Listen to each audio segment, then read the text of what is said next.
Bismillahirrahmanirrahim. Assalamualaikum warahmatullahi wabarakatuh dan salam sejahtera saya ucapkan kepada anda semua, mahasiswa, mahasiswi UiTM. Mudah-mudahan kita semua dalam keadaan sihat sejahtera.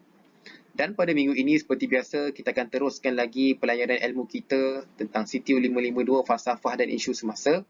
Dan pada minggu ini kita akan masuk ke dalam satu bab yang sangat-sangat penting, iaitu tentang ideologi semasa.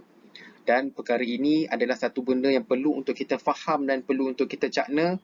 Sebab apa? Kita sekarang ini sedang dalam keadaan ditekan daripada atas, bawah, kiri dan kanan dari sudut ideologi, iaitu peperangan pemikiran yang berlaku pada zaman sekarang.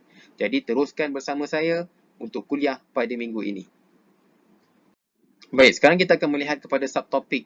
Apakah perkara yang kita akan dapat outcome daripada bab yang ketujuh ini?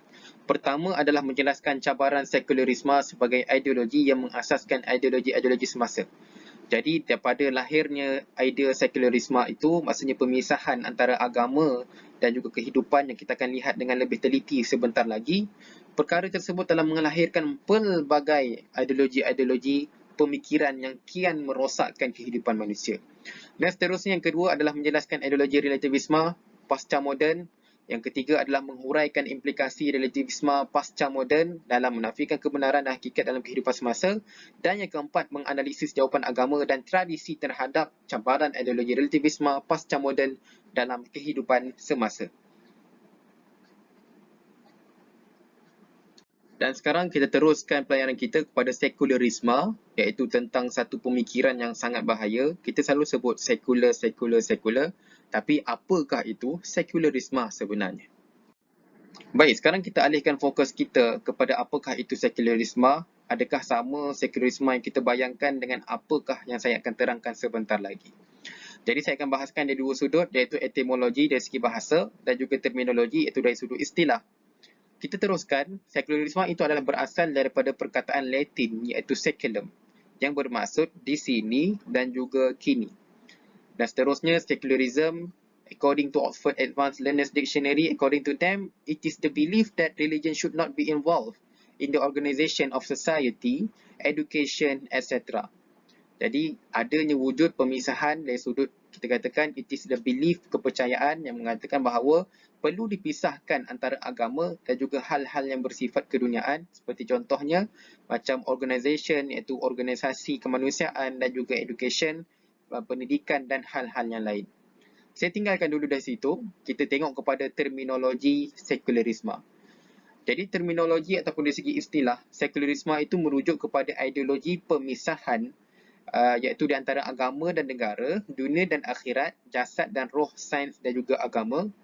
Dan seterusnya, menurut Kamus Dewan edisi keempat mengatakan bahawa sekularisme itu adalah fahaman, iaitu satu doktrin pendirian yang menolak nilai-nilai keagamaan dalam kehidupan sosial manusia.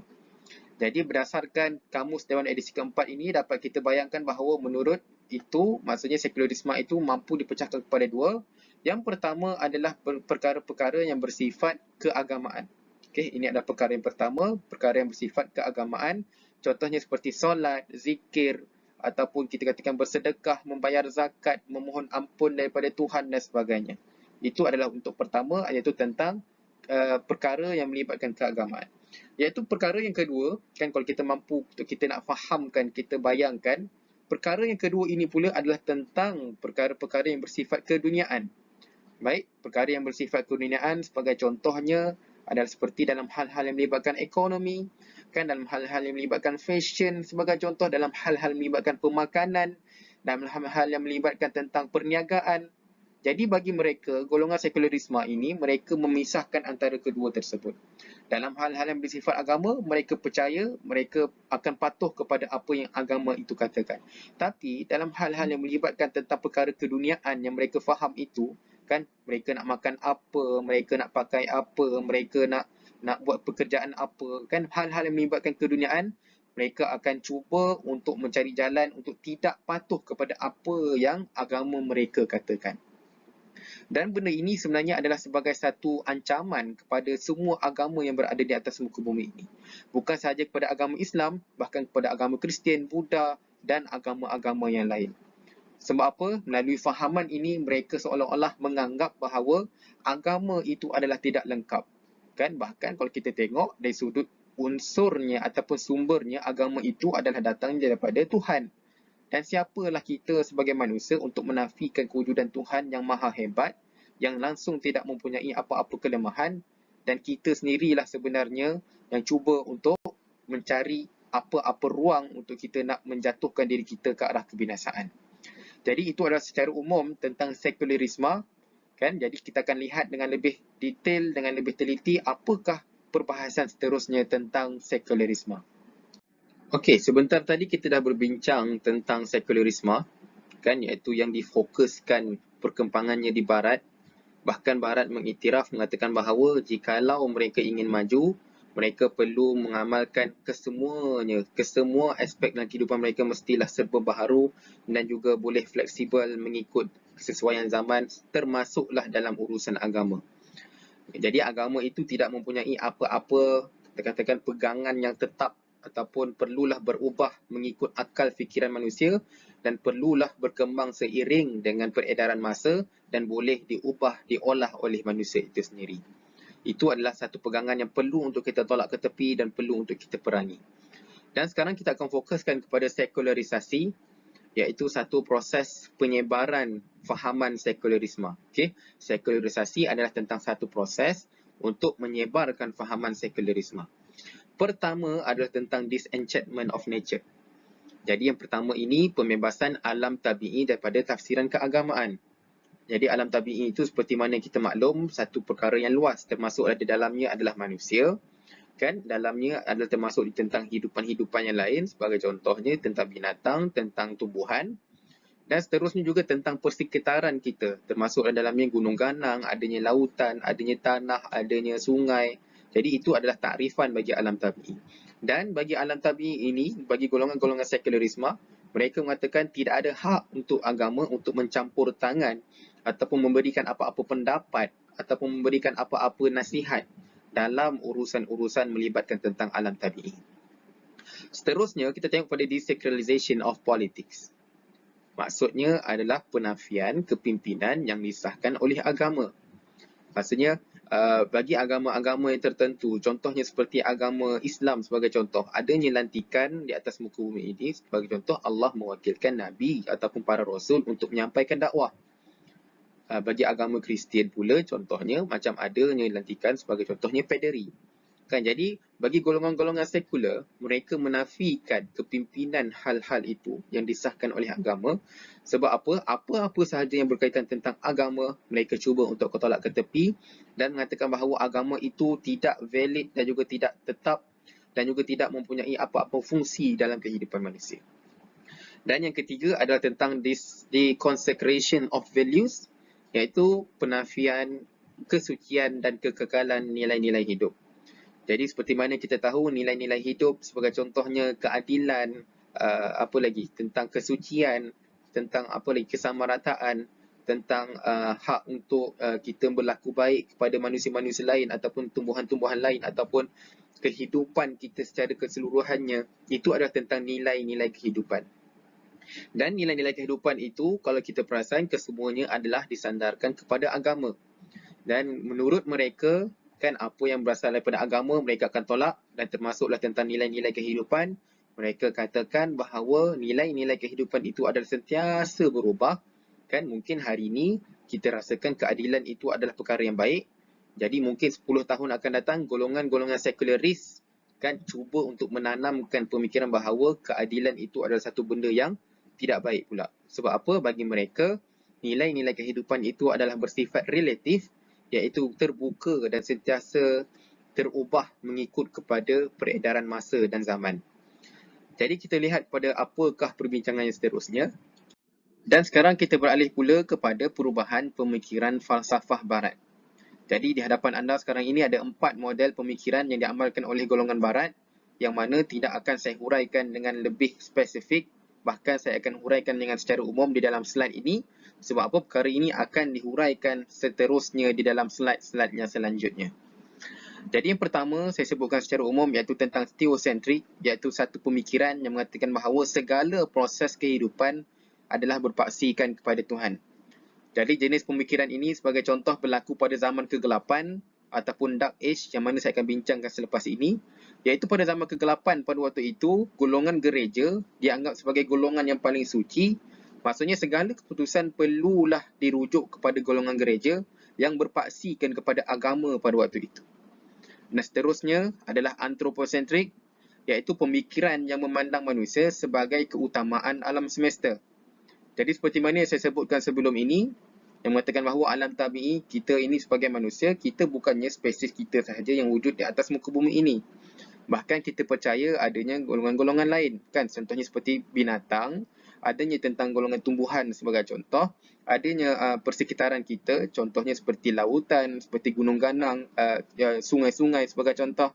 Jadi kita katakan bahawa bagi pemikiran anthropocentric, segala keputusan manusia itu adalah dianggap sebagai pemikiran ataupun keutamaan alam semesta. Tak kisahlah untuk menggadaikan persekitaran kita sebagai contoh. Kan maksudnya segala tindakan manusia itu adalah bebas tanpa sebarang campur tangan daripada pihak ataupun golongan agama. Ataupun langsung tidak mengendahkan nilai-nilai yang telah agama tetapkan dalam kehidupan manusia.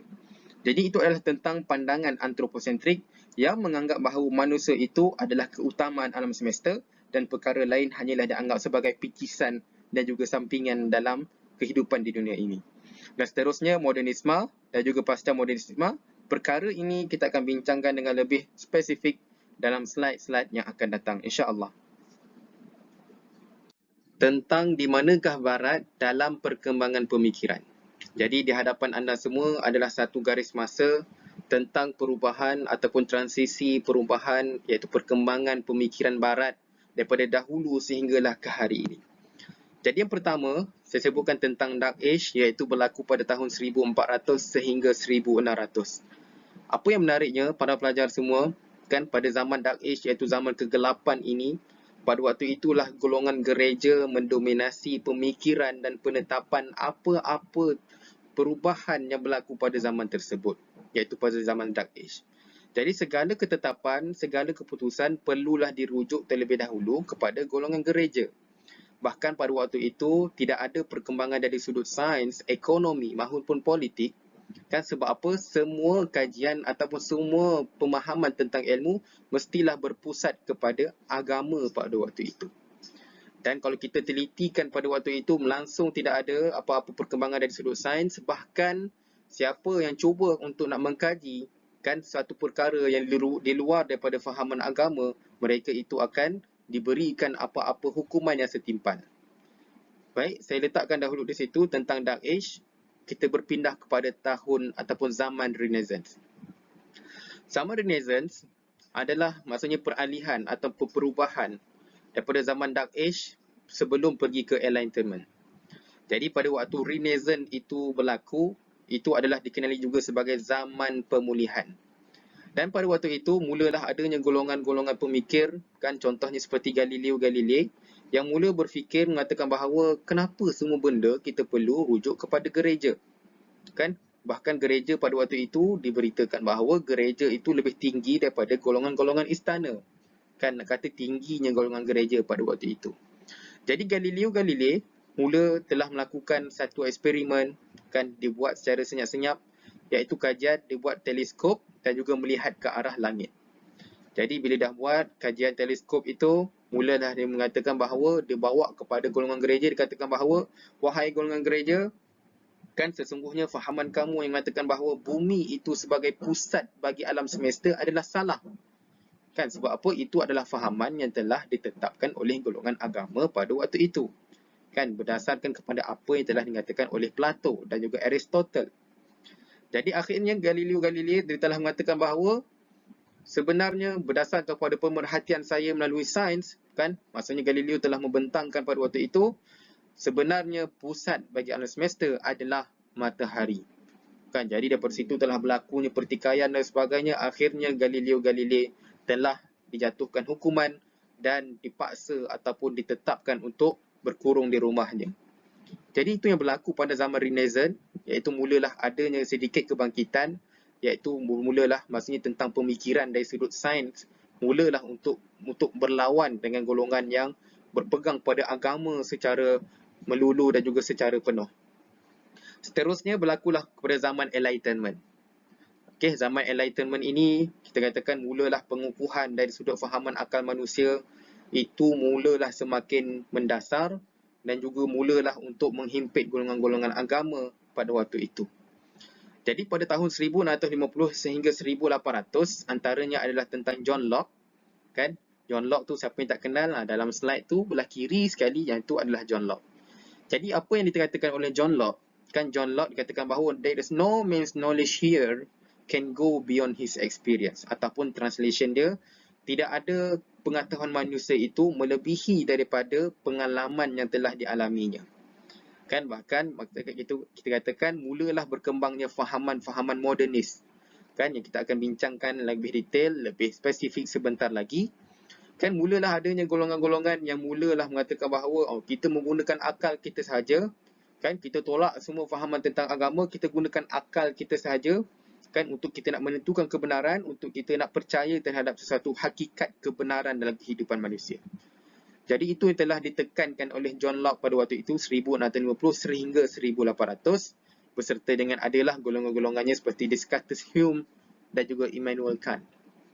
Dan seterusnya 1900 mulalah fahaman tentang modernisme, dan juga tahun 2000, kan, yang kita akan lihat secara terperinci tentang perkara-perkara ini, modernisme dan juga pasca modernisme dalam perbincangan yang seterusnya. Baik, seterusnya okey, kita akan masuk kepada subtopik tentang modernisme. Apakah yang kita dapat faham sebagai modernisme? Jadi dalam slide saya itu dah diletakkan tentang infrastruktur ataupun gambar bangunan yang mula melambangkan tentang kemajuan dari sudut fizikalnya pada waktu itu, kan, di barat, kan, dari sudut sainsnya itu juga saya letakkan di situ. Mulalah adanya kajian-kajian sains yang mula dilakukan. Jadi itu perkara yang kita akan bincangkan dengan lebih detail insya-Allah. Jadi yang pertama, kan, kita tengok pada zaman modernisme dari sudut sejarahnya. Seperti mana yang saya sebutkan tadi dalam garis masa itu, muncul pada zaman kebangkitan ataupun Renaissance setelah berakhirnya zaman gelap pada sekitar tahun 1900. Jadi pada waktu itu sudah mulalah ada bibit-bibit awal yang mengatakan bahawa fahaman modernisme itu mulalah terserap ataupun dipercayai oleh sebahagian masyarakat pada waktu tersebut, iaitu pada zaman Renaissance. Okey. Jadi bermula di sekitar abad ke-18 dengan adanya gerakan Enlightenment yang dibawa oleh golongan ahli falsafah Enlightenment seperti Immanuel Kant yang saya sebutkan tadi di negara Jerman, John Locke dan juga David Hume di Britain. Mereka mula sudah mempunyai satu dasar yang sangat kuat, kan, mula mengatakan bahawa akal manusia itu adalah hebat dan juga tidak ada perkara lain yang lebih, kan, yang melebihi daripada akal manusia, dan mulalah mereka menafikan tentang kewujudan metafizik. Kan, mulalah mereka menafikan tentang kewujudan perkara-perkara yang ghaibiyat ataupun perkara yang tak nampak. Kan, tentang Tuhan sebagai contoh, apatah lagi langsung tak dipercayai. Tentang agama pun mereka boleh ubah sesuka hati mereka. Kan, dari segi malaikat, daripada segi roh dan sebagainya langsung tidak dipercayai oleh golongan modernisme. Sebab apa? Kan, everything must be scientifically proven. Kan, semua perkara mestilah dibuktikan secara scientific, unless, kan, mereka tidak akan percaya tentang perkara tersebut. Jadi pada waktu itu barat adalah simbol bagi kemajuan, bahkan banyak negara pada waktu itu mulalah merujuk kepada Eropah, kan, contohnya macam negara China yang mula merujuk kepada Eropah pada waktu itu untuk proses membuat kereta api steam pada waktu itu, ataupun telegram sebagai contoh. Kan, bukan telegram aplikasi kita sekarang ni, telegram maksudnya telegram yang berbentuk telefon itu, kan, telefon yang juga berlaku pada waktu itu, dan sejarah pada waktu itu dikekalkan sebagai fakta. Okey, jadi golongan modernisme mereka jenis tak mengubah kepada fakta, mereka percaya kepada sejarah dan mereka berpegang kepada sejarah dan mereka ingin bangkit daripada sejarah tersebut. Baik, seterusnya masih lagi fokus kita terhadap modernisme dan perbahasan kita dilanjutkan. Jadi yang pertama, dalam slide ini kita dapat melihat bahawa modernisme fokus mereka adalah terhadap naratif-naratif besar di samping mementingkan kesahihan maklumat. Jadi apakah yang dapat kita faham naratif-naratif besar itu? Jadi naratif-naratif besar dapat saya simpulkan bahawa itu adalah teori-teori ataupun pemikiran-pemikiran besar yang cuba direka oleh golongan modernisme untuk disebarkan ke dalam masyarakatnya supaya dipegang dan juga diamalkan secara seragam. Jadi tujuannya apa? Untuk mewujudkan keseragaman dari sudut cara mereka berfikir. Dan keseragaman berfikir itu adalah berteraskan kepada pemikiran jenis logosentrik. Iaitu logosentrik adalah satu pemikiran yang menekankan pentingnya akal fikiran yang rasional dan buktian sains di dalam menentukan kebenaran dan juga menentukan apakah bentuk organisasi sosial dan sebagainya. Jadi akal itu dijadikan sebagai satu rujukan paling utama dan juga yang paling tinggi dalam menentukan kebenaran, dalam menentukan segala segenap aspek dalam kehidupan mereka. Jadi pada waktu itulah yang mampu kita lihat tinggalannya sehinggalah ke hari ini, iaitu gereja-gereja besar yang berada di Sepanyol, yang berada di Itali, yang berada di Perancis sebagai contoh, mulalah ditinggalkan dan mereka mula untuk mengagungkan akal fikiran mereka dan menganggap itu sebagai rujukan paling utama.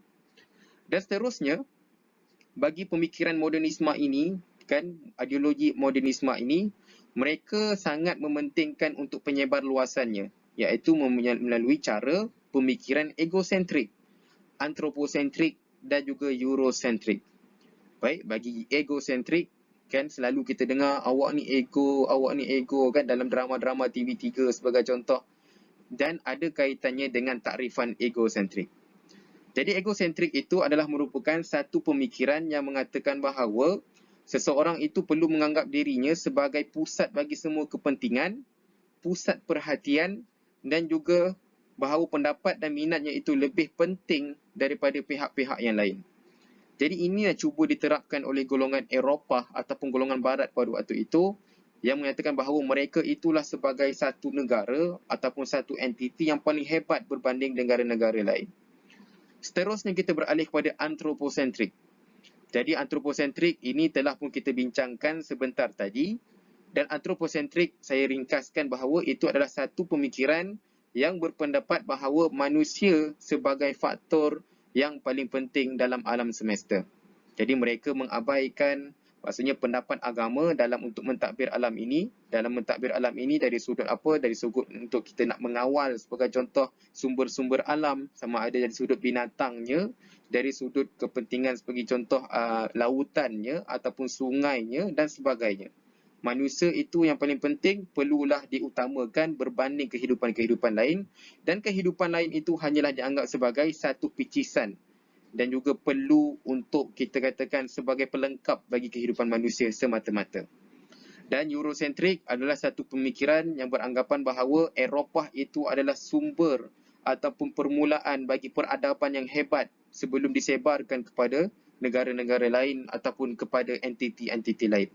Jadi itu adalah kita katakan fahaman yang boleh diterapkan, egosentrik, antroposentrik dan juga eurosentrik.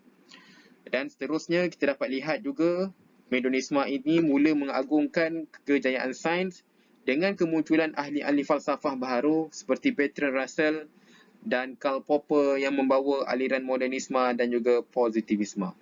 Jadi Bertrand Russell ini kalau dapat saya ceritakan sedikit, beliau merupakan salah seorang ahli pakar matematik dan juga telah mengemukakan teori atomik pada waktu itu untuk dijadikan sebagai sandaran dan juga pegangan bagi masyarakat pada ketika itu. Jadi itu cukup untuk kita bahaskan tentang modernisme, dan saya rasa anda semua telah pun mendapat gambaran umum, dan insya-Allah sebentar lagi kita akan berjumpa lagi untuk kita membahaskan dalam second half ataupun separuh masa yang kedua tentang pasca modernisme dan kesan-kesannya terhadap pemikiran masyarakat dan sebagainya. Jadi setakat itu sahaja untuk bahagian kita yang pertama. Kita berjumpa lagi sebentar lagi.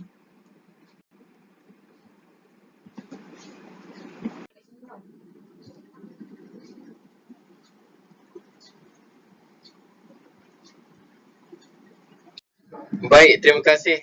Dan sekarang anda semua masih lagi bersama saya untuk separuh masa yang kedua pada minggu ini. Dan kita akan melengkapkan perbahasan pemahaman kita pula tentang pasca modernisme. Baik, pemikiran pasca modernisme sebenarnya adalah rentetan ataupun kesinambungan daripada pemikiran modernisme yang dianggap tidak sempurna. Tapi setelah pun kita faham tentang modernisme dan apa yang kita akan belajar tentang pasca modernisme, sudah tentulah kita katakan bahawa kedua-dua fahaman ini hakikatnya tidak pun sempurna. Kan sebab apa?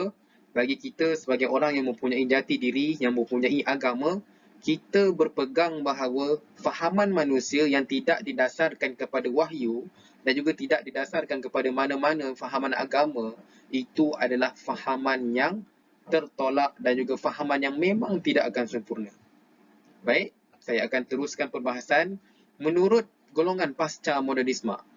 Kan mereka ini memerangi golongan ideologi modernisme yang berteraskan pada logocentrism, kan yang telah saya ulaskan secara panjang lebar dalam slide saya sebelum ini, kan yang mengatakan bahawa segala perkara perlulah menekankan tentang rasional, reasoning dan sains dalam kita nak memahami semua perkara.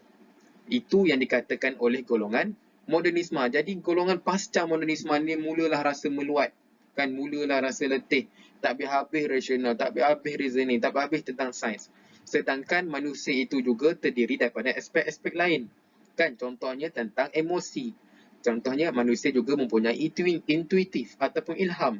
Ada juga tentang kerohanian dan sebagainya yang perlu kita hargai. Jadi nampak tak golongan pasca modernisme mula menafikan tak habis guna sains, tak habis guna akal. Kita ada benda lain dan kita perlu manfaatkan kesemua perkara tersebut. Dan mereka ini adalah anti kepada asas-asas kebenaran dan juga hakikat dan cenderung untuk mengubah sejarah. Jadi golongan pasca modernisme ini apa yang lebih ekstrim? Kan kalau golongan modernisme tadi tidaklah sampai kepada tahap untuk mengubah sejarah. Tapi bagi golongan pasca modernisme ini, mereka menganggap bahawa sejarah itu boleh diubah oleh pemenang. Sebab apa? Mereka ini lebih menggunakan akal fikiran mereka dan juga akal fikiran itu pula didasarkan oleh hawa nafsu mereka yang tidak terkawal dan juga berdasarkan kepada kerohanian mereka yang tidak dijaga. Bahkan perkara itu lebih sesat dan juga lebih menyesatkan manusia pada waktu tersebut. Jadi mereka cuba untuk mengubah sejarah, bahkan cuba untuk mengubah agama pada waktu itu. Dan kita akan lihat perbahasan seterusnya tentang pasca modernisme ini. Baik, sekarang kita bincangkan terus lagi tentang pasca modernisme. Siapa yang ingat kalau tadi waktu modernisme saya ada terangkan bahawa Barat adalah sebagai simbol kemajuan. Waktu itu Barat dianggap sebagai simbol kemajuan dalam bidang saintifik, kan bahkan kita katakan semua negara memandang ke arah Eropah sebagai satu negara yang maju pada waktu itu.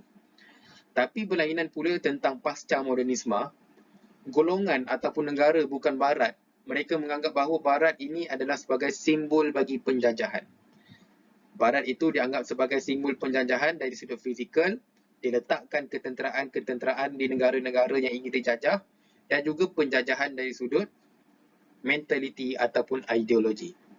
Dan ideologi ini, maksudnya ideologi pasca modernisme telah meresap ke dalam pelbagai disiplin ilmu termasuklah bidang antropologi, iaitu kajian tentang asal-usul manusia, perkembangan fizikal dan juga budayanya, kan ciri-ciri rasnya dan sebagainya. Seterusnya adalah dari sudut psikologi, iaitu dari sudut pemikiran manusia, dari sudut sosiologi, iaitu dari segi manusia itu bermasyarakat, bergaul dan sebagainya, dan juga dari sudut sejarah, politik dan lain-lain hal. Jadi sikap itu adalah tidak mengambil kisah kepada kehilangan sejarah, jati diri, agama dan juga tradisi. Sebab apa? Bagi mereka, bagi golongan yang taksub dengan pasca modernisme, mereka menganggap bahawa diri mereka itulah yang benar dan manusia itu mempunyai kuasa yang sangat-sangat luar biasa untuk nak mengubah sejarah, mengubah jati diri, mengubah agama dan juga tradisi. Jadi itu adalah sebagai satu jenis serangan pemikiran yang benar-benar menghilangkan identiti sesebuah kaum pada waktu itu. Jadi agama dianggap boleh diubah oleh akal. Kan even agama iaitu berdasarkan kepada wahyu, itu pun yang setinggi-tinggi perkara pun yang boleh diubah oleh akal, apatah lagi benda lain.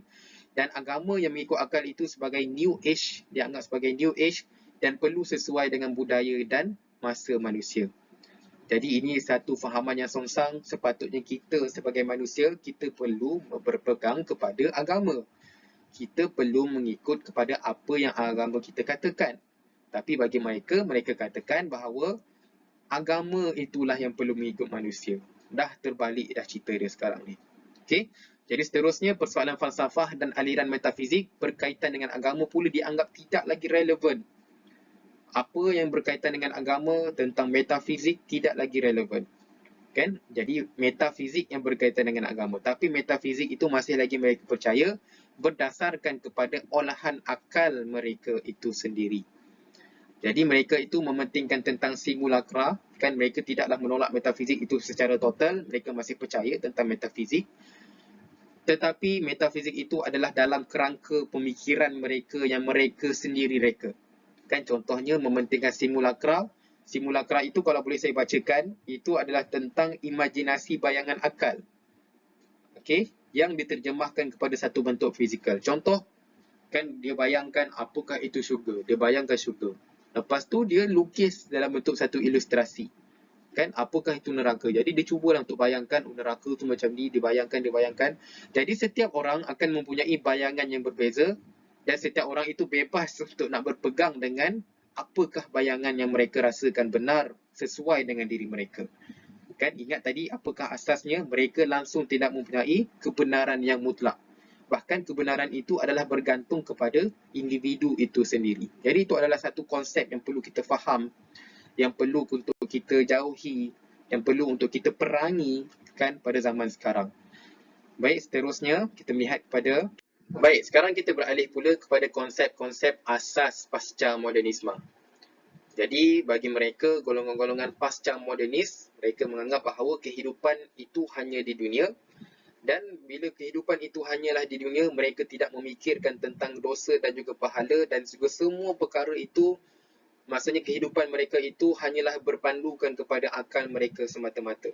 Jadi bebaslah mereka nak buat apa-apa, kan nak berpegang dengan apa-apa pegangan dan sebagainya terpulang kepada mereka tanpa ada sebarang undang-undang ataupun kita katakan tentang pemikiran ataupun sandaran kebenaran bagi menentukan bagi segala apa yang mereka amalkan di atas muka bumi ini.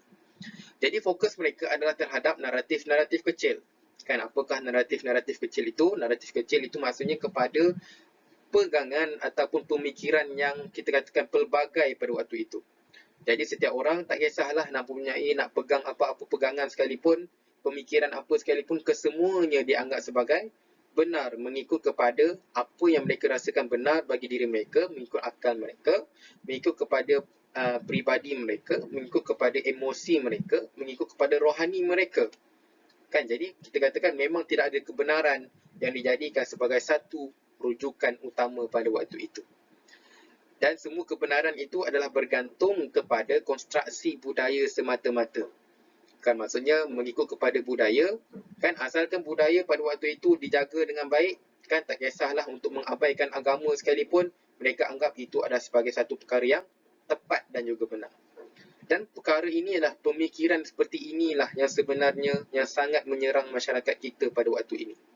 Kan ada mungkin dalam kalangan kita yang fikir tentang budaya. Budaya itu kan baik, Ustaz. Kan budaya itu memanglah baik. Kan, tapi kita kena ingat pada satu prinsip bahawa budaya itu hendaklah bertepatan dengan agama, barulah kita menganggap bahawa budaya itu sebagai budaya yang tepat dan boleh kita amalkan. Contohnya, kan budaya kita sebagai budaya tempatan, kita ni kan selalu disebutkan bahawa kalau lalu depan orang tua kan kita kena tunduk sikit sebagai tanda hormat, dan juga kita katakan bila bercakap dengan orang tua kita cuba untuk merendahkan suara kita dengan senyuman dan sebagainya. Itu adalah budaya yang baik dan juga bertepatan dengan apa yang agama kita katakan. Kan tapi bayangkanlah kalau tiba-tiba kita ni nanti mungkin dapat offer belajar ke Perancis sebagai contoh, pergi ke France.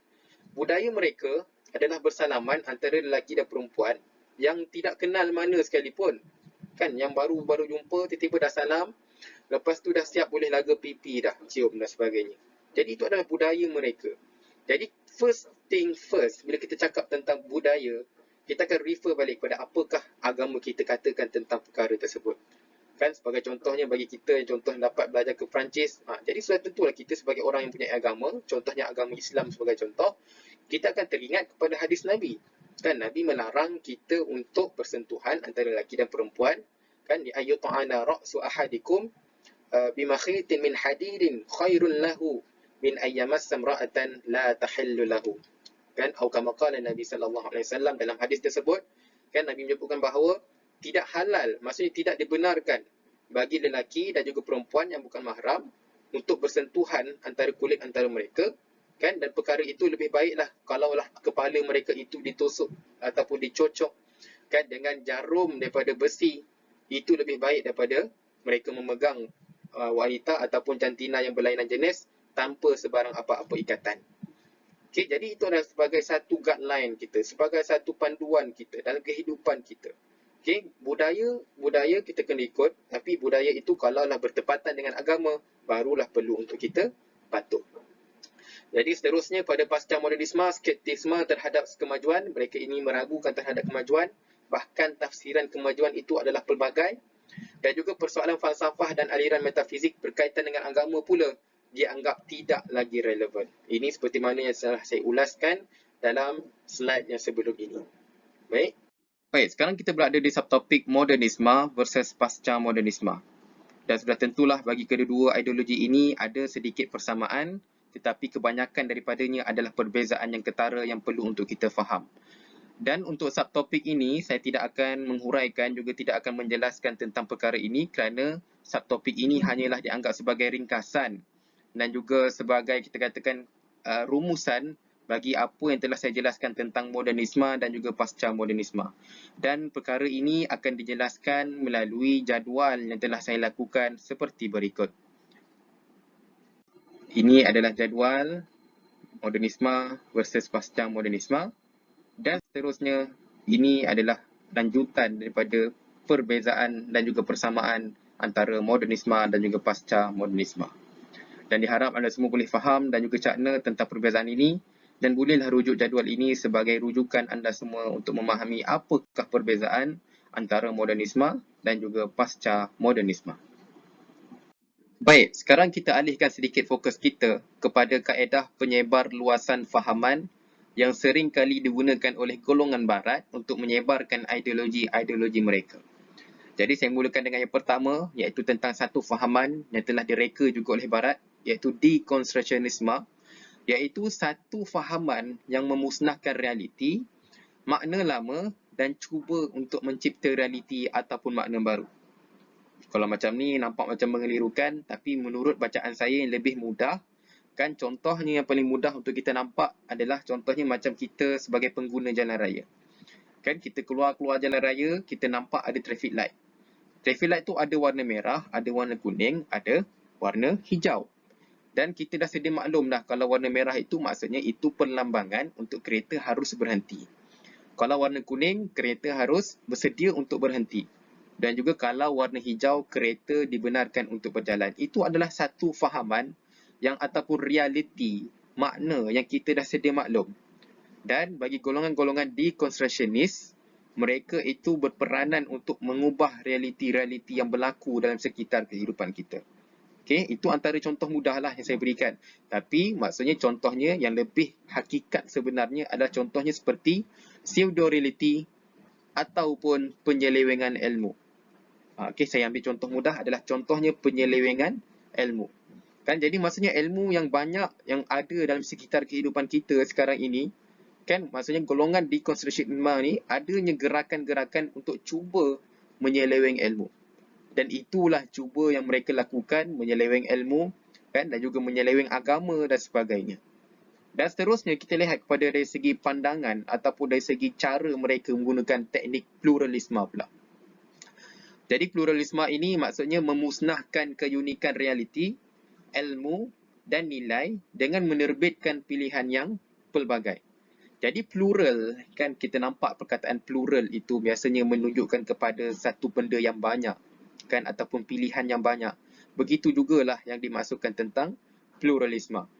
Jadi contohnya yang paling dekat dengan kehidupan kita sekarang ni adalah pluralisme agama, kan, iaitu tentang satu gerakan, satu pemikiran yang cuba untuk menyamaratakan, maksudnya cuba untuk menggambarkan seolah-olah semua agama itu adalah sama kedudukannya, sama arasnya. Kan, jadi contohnya saya jelaskan di sini bagi contohnya sebagai orang Islam sebagai contoh. Kan, kita percaya bahawa agama Islam itu adalah satu agama yang unik, kan, itulah kita namakan sebagai realiti yang unik, ilmu yang unik dan juga nilai yang unik. dan tidak boleh disamaratakan ataupun tidak boleh diberikan pilihan dengan agama-agama yang lain. Kan? Jadi itu adalah contoh pluralisme agama yang cuba untuk ditekankan di Malaysia, bahkan di seluruh dunia.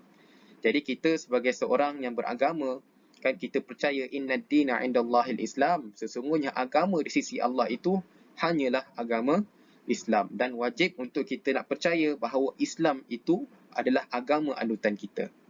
Baik, itu contohnya lah tentang pluralisme. Seterusnya adalah tentang relativisme.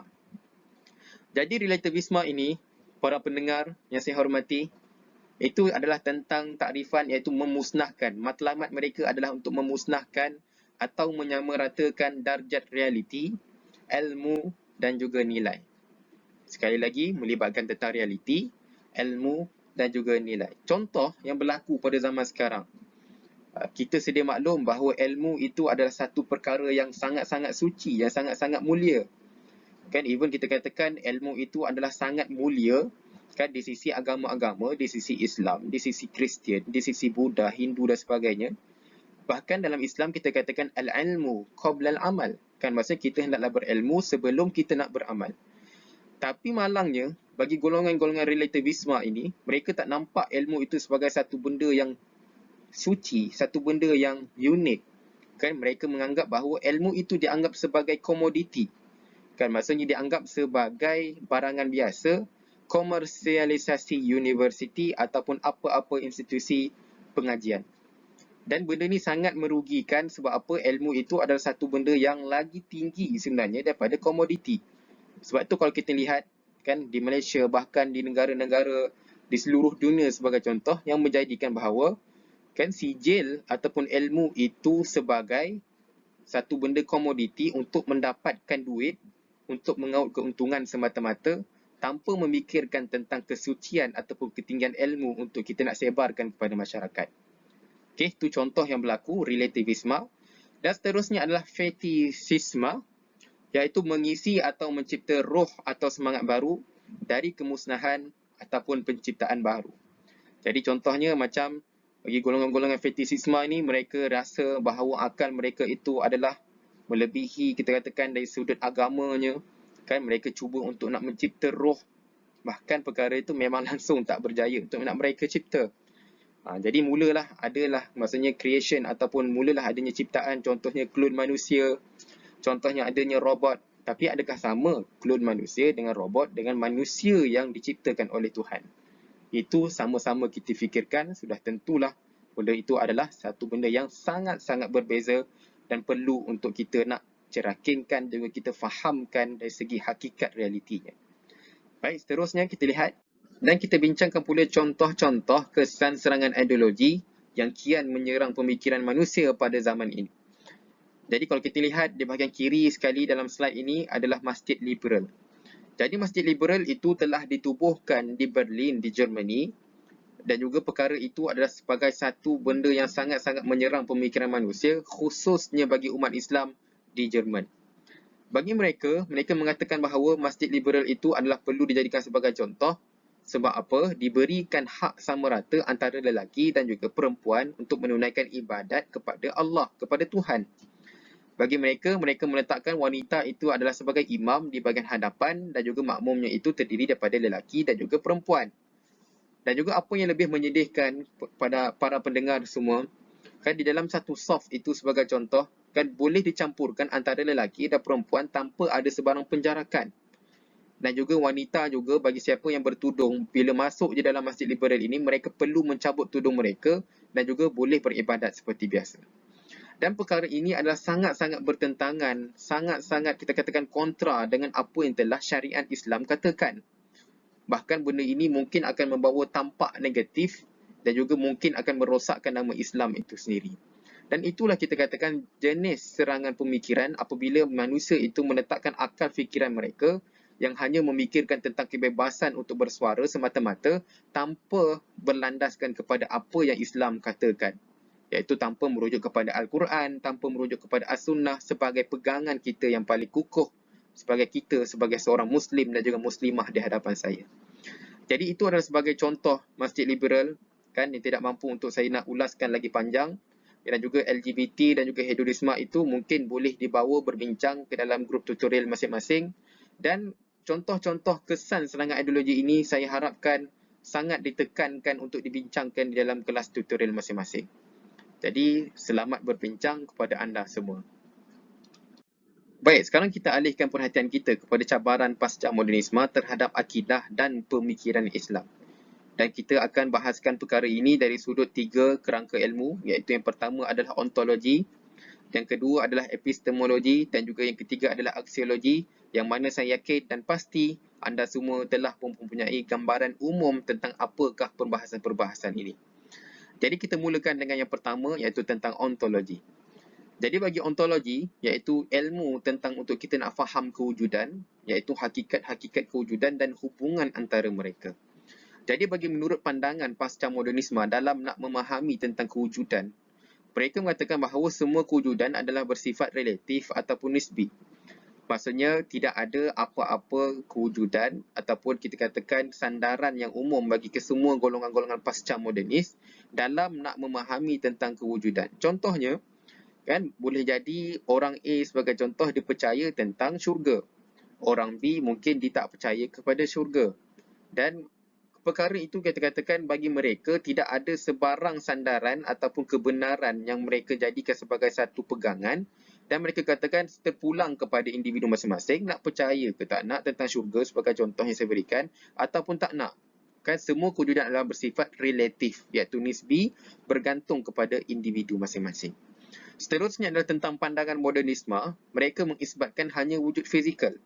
Bagi golongan modernis, seperti mana kita telah belajar sebentar tadi, bagi mereka, mereka hanya percaya tentang perkara yang mereka nampak dengan mata mereka, kan, dengan apa yang dapat mereka sentuh, dengan apa yang dapat mereka dengar sebagai contoh, dan barulah mereka percaya itu adalah satu kewujudan. Tapi selain daripada perkara-perkara yang tidak mampu ditanggapi oleh akal mereka, mereka contohnya sebagai contoh tentang metafizik, iaitu tentang kewujudan malaikat, mereka tak nak percaya.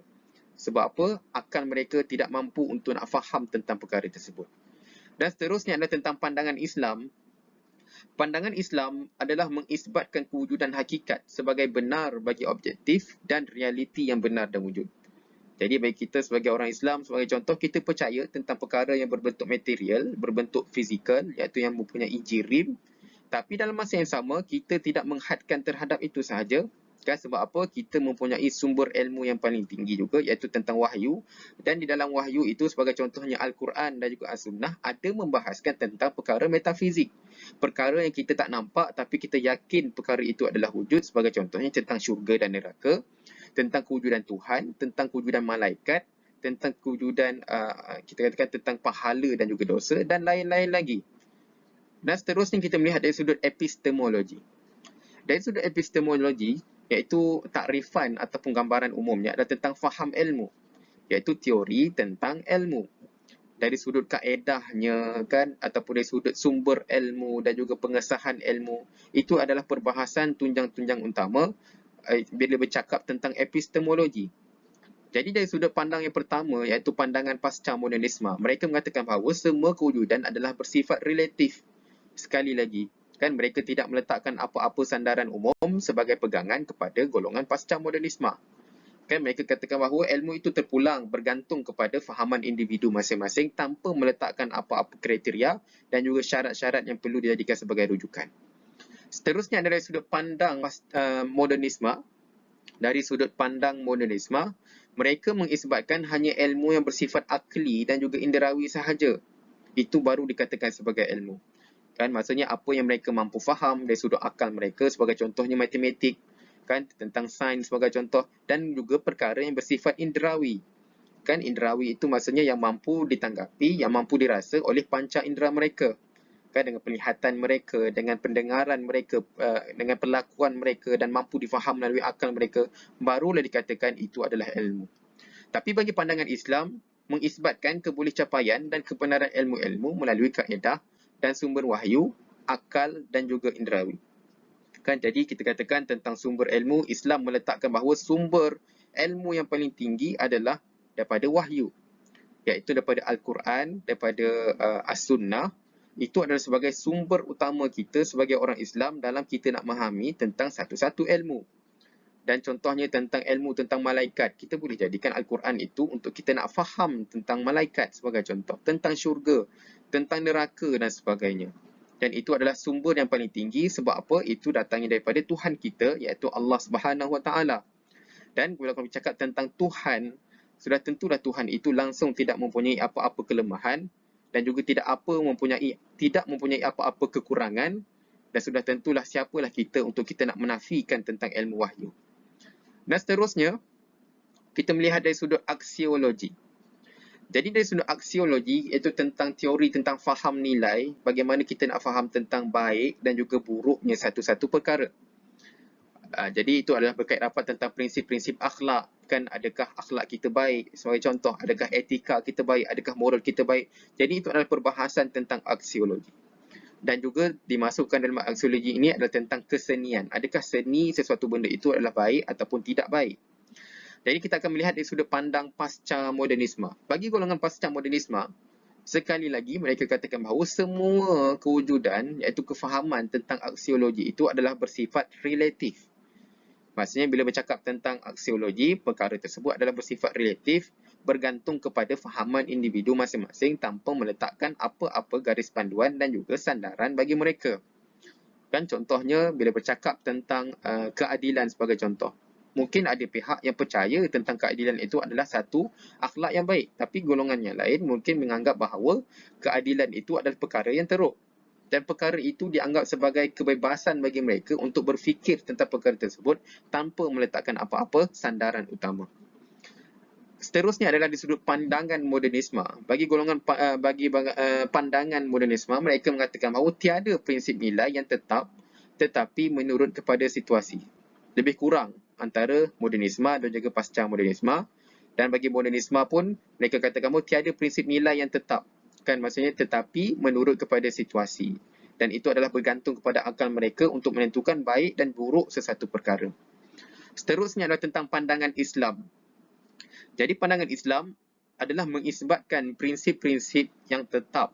Kan maksudnya prinsip-prinsip yang tetap sama ada perkara itu adalah baik ataupun buruk, dan perkara itu adalah tetap untuk menjadi sebagai satu sandaran bagi kita.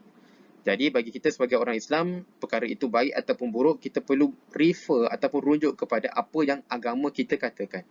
Dan sebagai contohnya, adanya prinsip yang tetap yang kita katakan dalam Islam, contohnya perlakuan zina itu adalah perlakuan yang songsang dan tidak boleh dilakukan dan tidak boleh diamalkan oleh sesiapa pun bila-bila masa sekalipun tidak dibenarkan. Itu adalah prinsip yang tetap yang tidak akan berubah.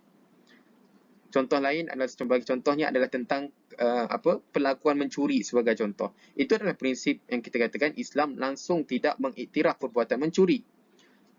Membunuh sebagai contoh, Islam juga meletakkan satu garis panduan, prinsip mengatakan bahawa pembunuhan itu memang tidak dibenarkan, iaitu pembunuhan dengan sengaja. Kan, jadi perkara itu kita katakan perkara yang kita jadikan sebagai satu rujukan, dan itulah pandangan Islam tentang perkara tersebut. Jadi, renung-renungkan dan mudah-mudahan kita faham tentang perkara ini untuk kita jadikan pegangan dalam kehidupan kita. Okay, Alhamdulillah kita sampai kepada slide saya yang terakhir. Terima kasih saya ucapkan kepada anda semua atas perhatian yang diberikan. Saya mohon maaf atas segala keterlanjuran dan juga kesilapan saya sepanjang saya menyampaikan kuliah pada minggu ini.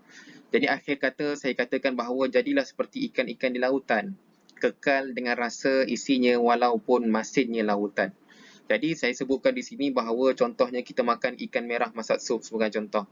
Kan kita makan ikan merah itu tapi kita tak merasakan pun masinnya air lautan. Walaupun kita tahu bahawa ikan merah itu pada asalnya adalah hidup di lautan yang sudah tentu airnya itu sangat masin.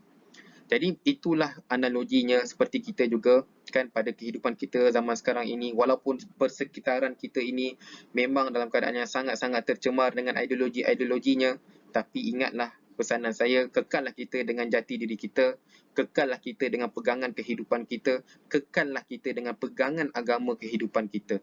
Dan sebaik-baik pegangan adalah berpandukan pada pandangan agama yang tepat. Jadi renung-renungkan dan terima kasih.